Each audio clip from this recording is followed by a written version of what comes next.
हर हर महादेव। श्री शिवाय नमस्तुभ्यम, श्री शिवाय नमस्तुभ्यम, श्री शिवाय नमस्तुभ्यम, श्री शिवाय नमस्तुभ्यम। भोला सब दुख काटो हमारा, हे शंभो सब दुख काटो हमारा। शिव शंकर जपूं तेरी माला, बाबा भोला जपूं तेरी माला, के भोला सब दुख काटो हमारा, हे शंभो सब दुख काटो हमारा, हे विश्वनाथ सब दुख काटो हमारा।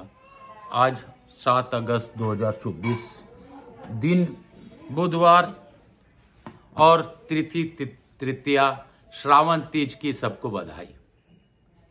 खूब झूला झूलें, खूब आनंद उत्सव मनाएं, खूब तीज का आनंद पाएं। ऐसी मेरी मनोकामना के साथ मैं सभी माताओं, बहनों, दीदी और समस्त मेरी चाचियों, मेरी बेटियों, मेरी बहुओं, सभी को प्रणाम करता हूँ, नमस्कार करता हूँ तथा उनको तीज की बधाई देता हूँ। मैं अपने प्रथम पूज्य देव गणपति गणेश जी महाराज का आह्वान करता हूँ तथा उनसे प्रथम पूजा करते हुए उनसे अनुरोध करता हूँ कि आप अपना आसन ग्रहण करें और आवाहित समस्त देवी देवताओं को आने का मार्ग दें और इस कथा स्थल में रहकर सभी को आशीर्वाद प्रदान करें और हमारी भाषा ईश्वर तक पहुंचाने का कष्ट प्रदान करें। मैं अपने भोलेनाथ मैया पार्वती से भी अनुरोध करता हूं कि वो यहाँ पधार कर अपना गौर बिंदोरा का आसन ग्रहण करें और भावपूर्वक इस कथा का श्रवण कर इस स्कंद महापुराण को आगे की ओर ले जाएं। कल हम लोगों ने अरुणाचल खंड तक पढ़ा था, आज हम लोग वैष्णव खंड में प्रवेश करेंगे। बाबा भोलेनाथ की दया है कि हम लोग दिन प्रतिदिन आगे की ओर बढ़ रहे हैं। मैं अपने स्कंद कुमार से भी प्रार्थना करता हूँ, हे स्कंद देव, हे कुमार कार्तिकेय, आप इस कथा स्थल पर पधार कर रह कर सभी को आनंदमयी कथा सुनवा कर अपना आशीर्वाद प्रदान करें। मैं यहाँ के स्थान देवता, वास्तु देवता, ग्राम देवता, क्षेत्रपाल देवता, समस्त देवी देवता तथा रायपुर के स्थानीय सभी देवी देवताओं का आह्वान करता हूँ तथा उनसे प्रार्थना करता हूँ कि इस कथा स्थल पर पधार कर आप हम सभी लोगों को आशीर्वाद प्रदान करें और अपना कथा श्रवण कराकर हम लोगों को कृतार्थ करें। हम में क्षमता नहीं है महादेव कि हम कथा कर सकें, सुन सकें, सुना सकें। हम में किसी प्रकार का यह नहीं है बाबा, आप ही चाहेंगे तभी होगा, नहीं तो मेरे में कोई क्षमता नहीं। हे बाबा, हे कालहर, दुखहर, दारिद्र, कष्टहर, हे महादेव, आप सभी प्रकार के कष्टों का निवारण करते हैं। आप जिस प्रकार सभी कष्टों का निवारण करते हैं, आप सभी के कष्टों का निवारण कीजिए, विश्व का कल्याण कीजिए। और कल एक घटना मेरे परिजन के यहाँ हुई। हे बाबा, उसमें जो भी नुकसान हुआ हो, अगर मानसिक, आर्थिक, शारीरिक किसी प्रकार का भी नुकसान हो, उन पर कृपा कीजिए और कष्टों को कम कर दीजिए। हे भोलेनाथ, मुझसे जुड़े मेरे बंधु बांधव सबका पर अपनी अखंड कृपा बनाए रखें। मेरे व्यवसायी गण पर कृपा बनाए रखें। मेरे साझेदारों पर अखंड कृपा बनाए रखें। मेरे स्वजनों पर कृपा बनाए रखें। मेरे कर्मचारियों पर कृपा बनाए रखें और मुझसे जुड़े मेरे बंधु बांधव, हित नातेदार, जो भी मेरे हितकारी हैं, सभी पर अखंड कृपा बनाए रखें। हे बाबा, जो इस ऑनलाइन कथा का श्रवण करें उनसे विशेष कृपा बनाए रखें और अपनी अखंड कृपा बनाए रखें। मैं आकाश राजगढ़िया बंसल गोत्र उत्पन्न होम उमा शंकर नारायण देवी कांता राजगढ़े का पुत्र सांवरिया बाबा मेरे गुरु, मैं आचार्य अपने सांवरिया बाबा से आशीर्वाद प्रदान कर प्राप्त कर उनसे अनुरोध करता हूं कि आप हमें गुरु आज्ञा देकर इस कथा को आगे की ओर ले जाएं। अगर मुझसे कोई भूल हो रही हो तो गुरुदेव मुझसे क्षमा कर दें, यही मैं आपसे प्रार्थना करता हूं। पंडित प्रदीप जी मिश्रा को भी धन्यवाद देता हूं कि उन्होंने मुझे कथाओं की ओर प्रेरित किया। अब 18 पुराण में आप लोगों के माध्यम बन रहा हूं, यह मेरे भोलेनाथ की दया है। कोई इस कथा को सुने न सुने, कोई सब्सक्राइब करे या न करे, मैं फिर भी 18 पुराण इसी योग चैनल में डालता रहूँगा, क्योंकि मुझे कोई फर्क नहीं पड़ता। लेकिन मैं शिव के सानिध्य में हूँ, मैं उनके साथ ही रहूँगा, बस इसी से मुझे खुशी है। काल हरा दुख हरा दारी धरा कष्ट हरा, हर हर महादेव शंभो शंभो। हे बाबा सब दुख काटो हम सभी का, हे विश्वनाथ सब दुख काटो हम सभी का। हम बच्चे हैं तेरे दरबार के, हम बच्चे हैं तेरे सृष्टि खिलौना के, हमको बस बच्चा बनाए रखना। आपका दिया है यह दुख सुख, आपका ही दिया है दुख सुख, सभी पर अपनी अखंड कृपा बनाए रखना महादेव, सभी पर अपनी अखंड कृपा बनाए रखना। काल हरा दुख हरा दारी धरा कष्ट हरा, हर हर महादेव शंभु शंभु शंभु शंभु। भोले बाबा की जय, स्कंद महापुराण की जय, बोलो शिव शंकर शंभु की जय। कल हम लोग ने अरुणाचल खंड पूर्ण किया, आज हम लोग वैष्णव खंड में प्रवेश करेंगे। बोलो शंकर भगवान की जय, बोलो मैया पार्वती की जय, बोलो मेरे महादेव की जय। यह अद्भुत दृश्य देख सकते हैं, यह अद्भुत चित्र जो कि इस ग्रंथ में दिया गया है, यह सच में रमणीय है। और मेरे भोले बाबा की असीम अनुकंपा है कि नंदी पर सवार हो शिव पार्वती का यह रूप देखने को मुझे मिला और हम सभी को इसका दर्शन का लाभ मिला। बोलो शंकर भगवान की जय। काशी काशी शिव काशी मोक्ष नगरी काशी की। एक समय कथा कहने के लिए रोमहर्षण पुत्र अग्रशर्वा मुनि आए, जो व्यास जी के परम बुद्धिमान शिष्य थे। वहां आने पर मुनियों ने उनका भली भांति स्वागत सत्कार किया। तत्पश्चात पुराणिकों में श्रेष्ठ सूत जी ने उनसे स्कंद नामक दिव्य पुराण की कथा कही। सृष्टि संहार वंश परिचय, विभिन्न वंशों में उत्पन्न महापुरुषों के चरित्र तथा मनवंतरों की कथा उन्होंने विस्तार पूर्वक वर्णन किया। तीर्थों के मातम को बहुत सी कथाएं सुनकर उन मुनिवरों ने अपनी इंद्रियों को वश में रखने वाले सूत्र जी से कथा श्रवण की अभिलाषा मन में रखकर इस प्रकार कहा। ऋषि बोले, रोमहर्षण कुमार सूत जी, आप सर्वज्ञ हैं, पौराणिक विषयों का वर्णन करने में कुशल हैं, अतः हम लोग आपके मुख से भूतल के मुख्य पर्वतों का मातम सुनना चाहते हैं। सूत जी ने कहा, महर्षियों, पूर्व काल में मैंने यही प्रश्न गंगा जी के तट पर बैठकर थे हुए मुनि श्रेष्ठ व्यास जी से पूछा था। उसके उत्तर में मेरे सर्वोत्तम गुरु व्यास जी ने इस प्रकार कहा। व्यास जी बोले, सुत, प्राचीन युग की बात है, एक दिन मुनि श्रेष्ठ नारद नाना प्रकार के रत्नों से सुशोभित सुमेरु पर्वत के शिखर पर गए और उसके मध्य भाग में ब्रह्मा जी के अत्यंत प्रकाशमान दिव्य एवं विस्तृत भवन देखा। उसके उत्तर प्रदेश में पीपल का एक उत्तम वृक्ष था, जिसकी ऊंचाई 1000 योजन की और विस्तार 2 गुना था। इस पीपल के मूल भाग के समीप अनेक प्रकार के रत्नों के युक्त दिव्य मंडप बना हुआ था, जिसमें वैदुर्य, मोती और मणियों के द्वारा स्वास्तिक ग्रह बनाए गए थे। वह दिव्य मंडप नूतन रत्नों से चिन्हित तथा दिव्य तोरणों, बाहरी फाटकों से सुशोभित था। उसका मुख्य द्वार पुष्पराग मणि का बना हुआ था, जिसका गोपुर 7 मंजिल का था। चमकते हुए हीरे से बनाए गए 2 किवाड़ उस द्वार की शोभा बढ़ा रहे थे। उस मंडप के भीतर प्रवेश करके नारद जी ने देखा, दिव्य मोतियों का एक मंडप है, उसमें वैदुर्य मणि की वेदी बनी हुई है। महामुनि नारद उस ऊंचे मंडप के ऊपर चढ़ गए। वहां उक्त मंडप के मध्य भाग में एक बहुत बड़ा ऊंचा सिंहासन था, जिसका कहीं तुलना नहीं है।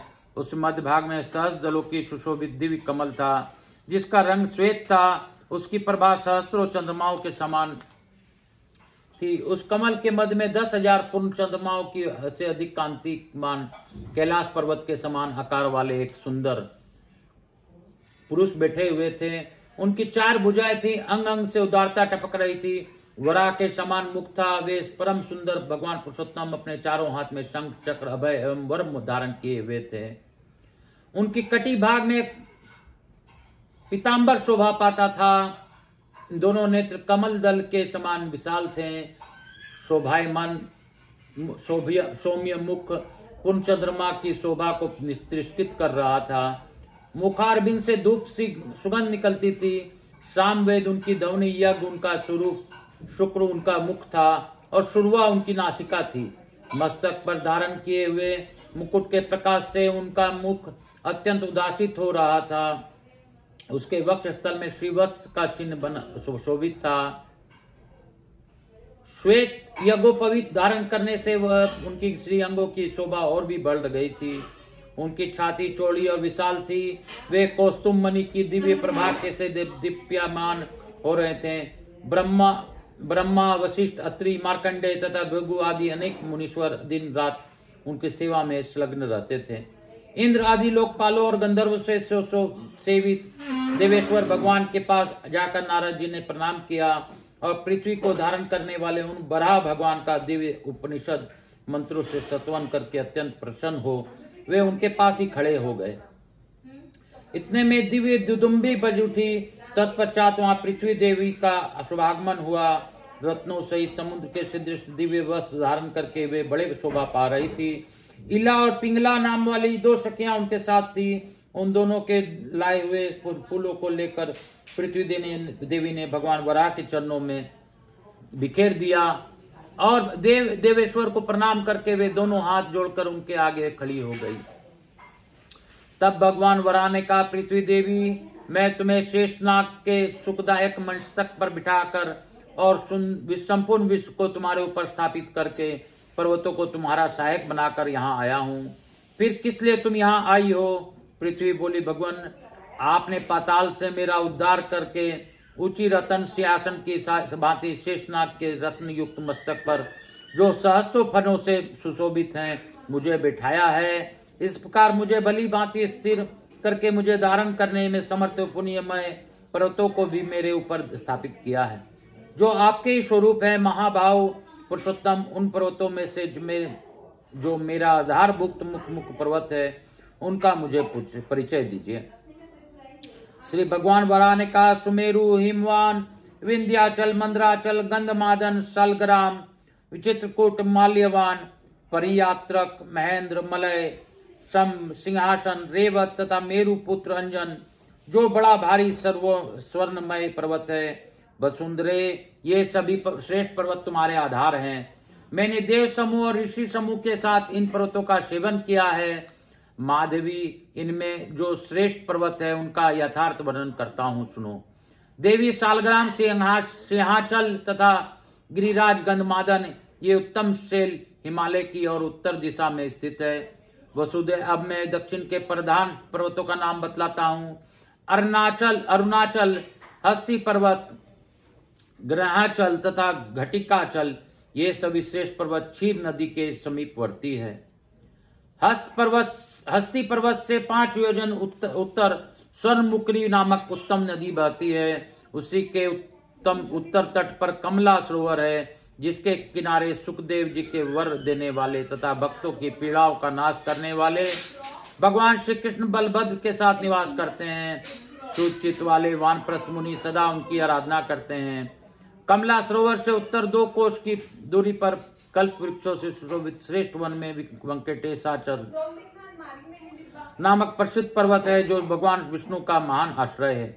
वह शैलराज 1 योजन ऊंचा और 7 योजन चौड़ा है। वह समूचा पर्वत स्वर्णमय है। उसके शिखर रत्न धारण करने वाले हैं इंद्र आदि देवता, वशिष्ठ आदि मुनीश्वर, सिद्ध साध्य मुरदगण, दानव, दैत्य, राक्षस तथा रंभा आदि अप्सराएं वहां नियम पूर्वक निवास करती है।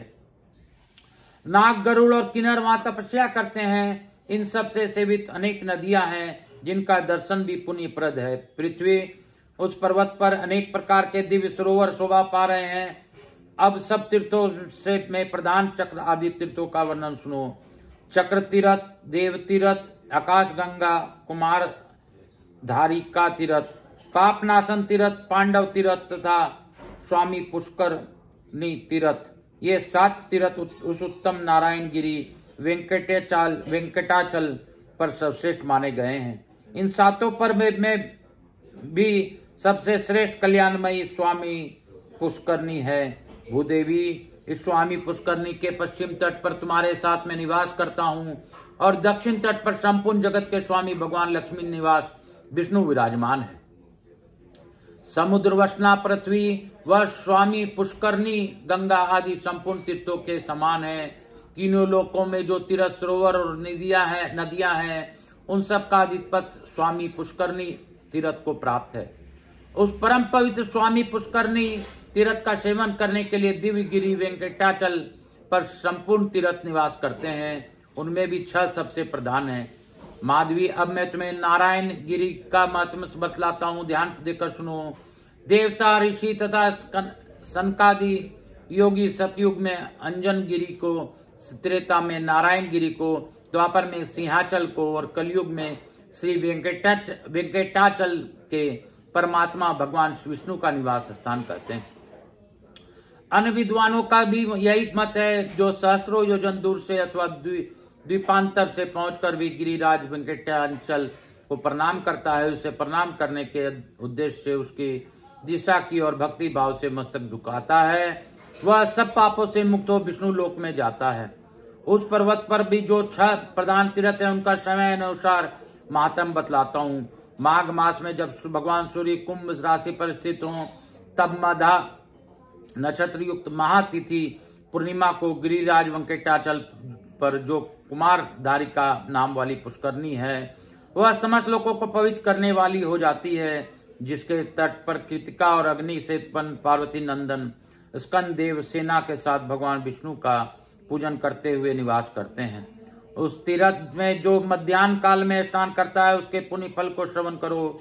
वसुदेव, गंगा आदि सब तीर्थों में जो 12 वर्षों तक नियम पूर्वक स्नान करता है उसे जिस फल की प्राप्ति होती है वही फल कुमार धारा तीर्थ में स्नान करने वाले को भी मिल जाती है। जो उस तीर्थ में यथाशक्ति दक्षिणा के साथ अन्नदान करता है उसे भी उतना ही फल मिलता है जितना स्नान के लिए बतलाया गया है। वसुंधरे, जब मीन राशि में के सूर्य हो तब उत्तरा फाल्गुनी नक्षत्र में युक्त पूर्णिमा तिथि के चौथे पहर में पर्वत के गुफा के भीतर तुम्ब तीर्थ में जो मनुष्य स्नान करता है वह पुनः गर्भ में नहीं पड़ाता। जब सूर्यदेव मेष राशि पर स्थित हो तब चित्रा नक्षत्र से युक्त पूर्णिमा तिथि को पुण्यमय प्रभात के समय आकाश गंगा के जल में स्नान करने वाला पुरुष मोक्ष प्राप्त कर लेता है। सूर्यदेव जब वृष राशि पर विराजमान हो तब वैशाख मास में शुक्ल या कृष्ण पक्ष के द्वादशी तिथि को रविवार या मंगलवार का योग होने पर अथवा शुक्ल के या कृष्ण पक्ष में रविवार के दिन पुष्य या हस्त नक्षत्र के योग होने पर जो मनुष्य संगम काल में पांडव तीर्थ के भीतर स्नान करता है वह इस लोक में कभी दुख नहीं पाता तथा परलोक में सुख भोगता है। महाभागे, शुक्ल अथवा कृष्ण पक्ष में रविवार के साथ जो सप्तमी तिथि आवे उसमें यदि पुष्य नक्षत्र अथवा हस्त नक्षत्र का योग हो तब गिरिराज वेंकटाचल के शिखर पर वर्तमान पाप नाशन नामक तीर्थ में जो स्नान करता है वह श्रेष्ठ मनुष्य कोटि जन्मोपार्जित पापों से मुक्त हो जाता है। भूदेवी, अब तुम एक रहस्य की बात सुनो। अनंत नामक महापर्वत पर मेरे दिव्य मंदिर के वय कोण में शिखर पर स्थित गुफा में देव तीर्थ नाम के से प्रसिद्ध एक परम सुंदर सरोवर है। उसमें पुष्य नक्षत्र पर बृहस्पतिवार को अथवा वैतिपात योग में अथवा श्रवण नक्षत्र युक्त सोमवार को जो स्नान करता है उसके पुण्य फल का वर्णन सुनो। इस लोक में जानबूझकर या अनजाने में किए हुए जो कोई भी पाप है वे सब अत्यंत पावन देव तीर्थ में गोता लगाते ही नष्ट हो जाते हैं। पुण्य की वृद्धि होती है तथा अंत में वह चंद्रलोक में सम्मानित होता है। यह सुनकर पृथ्वी देवी ने भगवान वराह को इस प्रकार स्तुति की। देवेश्वर बारामुख अच्युत, आपका नमस्कार है महाभाव, आपकी श्वेत कांति क्षीर सागर के समान है। वरज श्रृंग, आपको नमस्कार है देव, आपकी सहस्त्रों भुजाएं हैं, आपके कल्प के आदि में एक कर्नौर के जल में मेरा उद्धार किया है, तभी मैं संपूर्ण जगत को धारण करती हूँ। पर वो आप अनेक दिव्य आभूषणों से विभूषित तथा यज्ञ सूत्र से सुशोभित हैं, लाल लाल वस्त्र धारण करते हैं और दिव्य रत्नों में अलंकृत होते हैं। आपके चरणारविंद प्रातःकाल उदय होने वाले सूर्य नारायण के समान अरुण कांति वाले हैं। आपको बारंबार नमस्कार है। आपकी दाढ़ों में का अग्रभाग बाल चंद्रमा के समान शोभा पाता है। आपका बल और पराक्रम महान है। आपके श्रीअंगों में दिव्य चंदन का आलेप लगा हुआ है और कानों में तपाए हुए सुवर्ण के कुंडल झिलमिला रहे हैं। आप इंद्र नीलमणि से प्रकाशमान सुवर्णमय अंगद वाजुबंद से विभूषित हैं। महाबल, आपने अपने दाढ़ों के अग्रभाग से हिरणाक्ष नामक दैत्य का वक्षस्थल चीर डाला है। आपके नेत्र खिले हुए कमल पुष्प के समान परम सुंदर हैं। आप अपने मुख से सामदेव के मंत्रों का गान करते हैं। समय मेरे मन को मोह लेते हैं। विशाल लोचन पर ब्रह्मा जी और भगवान शिव आपके चरणों की वंदना करते हैं। आपका श्री विग्रह सर्व विद्यामय है। आप शब्दों के पहुंच से परे हैं। आपकी बारंबार नमस्कार है। आनंद विग्रह अनंत काल काल आपको नमस्कार है। इस प्रकार स्तुति करके पृथ्वी देवी ने भगवान के चरणों को प्रणाम किया। यह देखकर भगवान वराहदेव के नेत्र हर्ष से खिल उठे।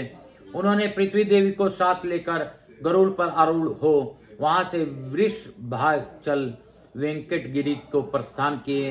नारद आदि मुनीश्वरों ने से प्रशंसित होकर पृथ्वीपति भगवान वराह स्वामी पुष्करणी के लोक पूजित पश्चिम तट पर निवास करते हैं। वहाँ अनेकानेक मुनीश्वर महाभाग वेखानाश तथा ब्रह्मा जी की तुल्य ब्रह्मात्मा पुरुष वराह मुख भगवान विष्णु की आराधना में संलग्न रहते हैं। सुत जो मनुष्य हम दोनों के इस धर्ममय पावन संवाद को सुनता अथवा देवता और ब्राह्मणों के आगे बढ़ाता है वह प्रतिष्ठा को प्राप्त होता है तथा जितने लोग सुनते हैं उन सभी को अभीष्ट वस्तुओं की प्राप्ति होती है। सूत जी कहते हैं, मुनीश्वरों, भगवान व्यास ने यह मातम मुझसे कहा है और मैंने जैसे सुना है वैसे ही आप लोगों को सामने वर्णन किया है। बोलो शंकर भगवान की जय। बोलो काशी काशी शिव काशी मोक्ष नगरी काशी की जय। हर हर महादेव। काशी काशी शिव काशी मोक्ष नगरी काशी की जय। मैं गुरु आज्ञा लेके आज की कथा को यहीं पे विराम दूंगा और हम लोग लघु आरती करके इस कथा को आज के कथा को यहीं पर विराम देंगे।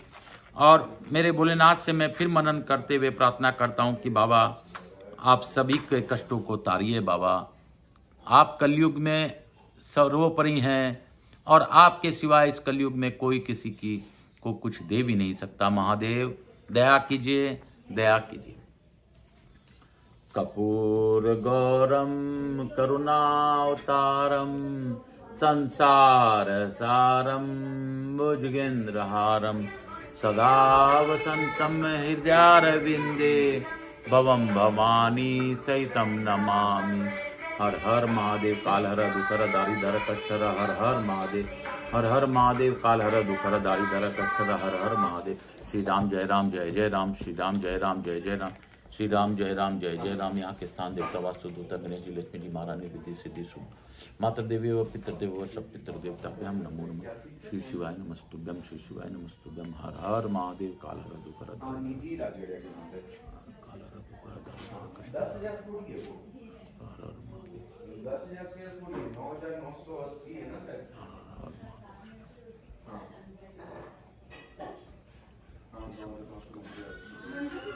यहाँ के स्थान देवता वास्तु देवता समस्त देवी देवता नमन करता हूँ।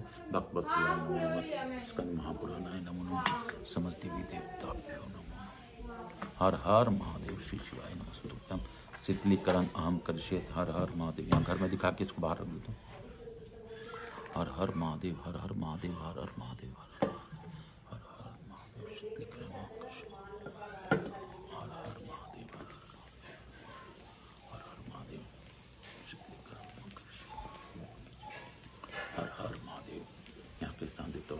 समति देवताभ्यो नमो नमः। हर हर महादेव। शीतलीकरण माता देवी व पितृदेव व सब पितृदेवताभ्याम नमो नमः।